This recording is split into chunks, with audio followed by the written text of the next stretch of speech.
Introducing 243 Prospect Avenue, a classic 1922 Spanish airplane bungalow built by Leo Frank Gunster. And it's located in one of my favorite neighborhoods of all time, Belmont Heights, Long Beach. I'm Steve Nader, Beach Team Real Estate. Come on with me and I'll take you through it. A spacious living room, dining room, and study collaborate perfectly together while defining independent living space.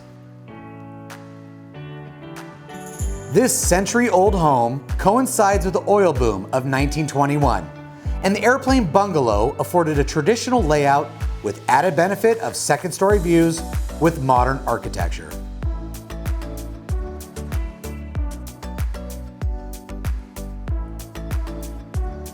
The expansive backyard has a private layout of manicured landscaping with endless possibilities for an entertainer's dream.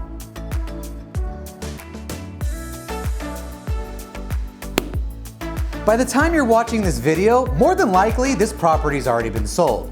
But if you want more opportunities just like this one, give me and my team a call.